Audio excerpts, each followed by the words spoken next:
Hi, everyone, and welcome to Speak with Purpose Coaching. I'm so glad you're here. A little bit about why I've started this channel and what my intention is with it.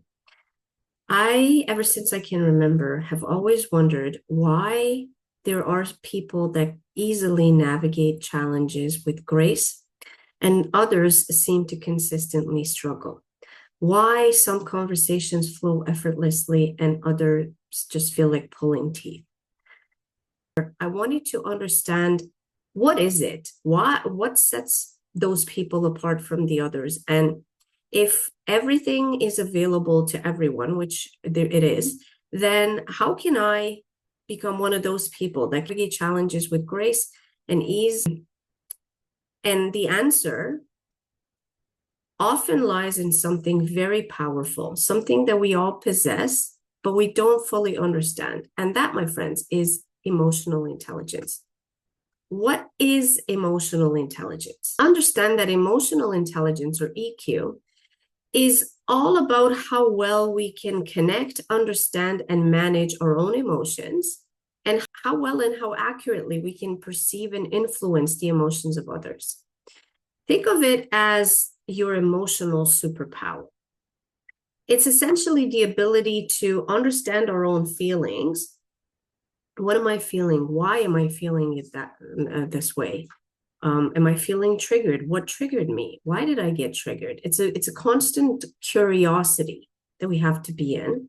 Then we need to channel and redirect those feelings so that we can interact in a way that creates, that builds bridges, not walls. I love that saying. So essentially, how can I respond constructively instead of reactively? How can I respond instead of react? How can I understand what someone else might be feeling, even if they don't say it, but also without enmeshing with them and still being able to be myself around, regardless of what other people are feeling? It just helps, I found, to build strong relationships, navigate social situations with, more grace and effectiveness. And I find it very motivating, using emotions to drive us forward instead of holding us back. It's a very subtle but powerful shift. And so it's not about being happy all the time. It's not about suppressing feelings. It's not about hiding them. It's about awareness and skillful management, if you will, which ultimately leads to a more genuine way of being. And isn't that what we all want? Where does EQ really shine? Well, in communication, in how we speak and what we say. Think about it. Every relationship is built on communication. And emotion is the silent architect of that communication. Crucially, emotional intelligence in communication isn't about being nice or sugarcoating. It's actually about being genuinely present and truthful in your interactions. It's about speaking your truth, even if you're the only one willing to hear it. That's powerful. So let's imagine two scenarios where someone delivers a critical comment. One way to react is getting defensive, getting angry, maybe lash out, interrupt, shut down. Or maybe smile, say, okay, but inside, building resentment. Resentment is building up.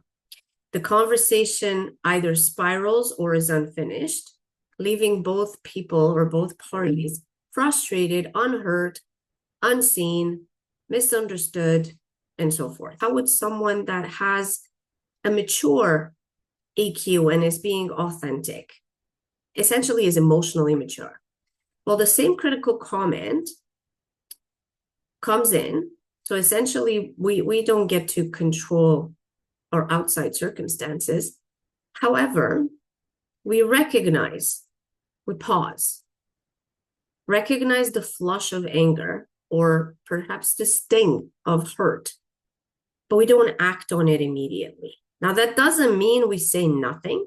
That doesn't mean we lash out. So then what do? We take a moment to connect with ourselves take a deep breath, and then say something like, I hear what you're saying, and I appreciate your feedback. But to be honest, I'm feeling a little defensive right now.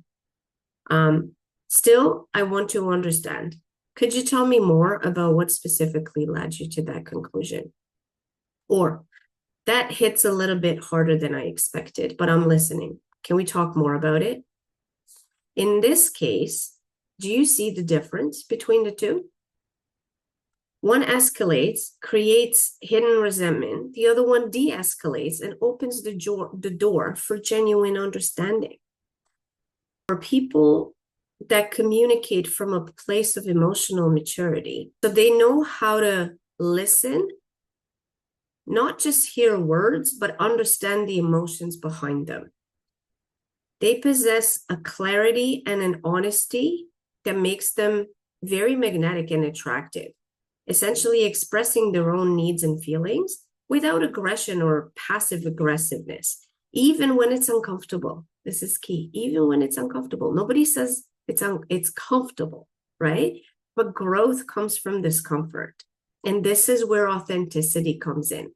Being true to your internal experience, which is self-love, and respecting that others have the right to have their own version of the story, which is respectful towards them.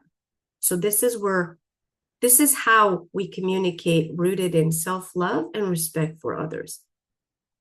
Another trait that is quite common in people with high EQ is empathy.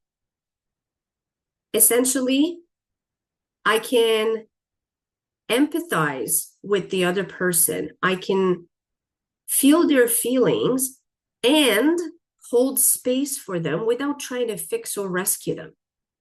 Now, what does this lead to? It leads to the other person feeling supported and held. And in the realm of conversation, it leads to conflict resolution, turning disagreements into opportunities for growth instead of destruction, and by bringing your true self to the table. Isn't that what we all want? Such a buzzword, authenticity, such a buzzword. But when we actually have to embody that authenticity, it's hard. And of course it is. It's not designed to be comfortable. Not designed to be comfortable.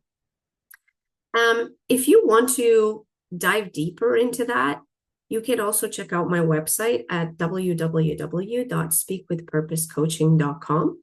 Remember to hit like and subscribe.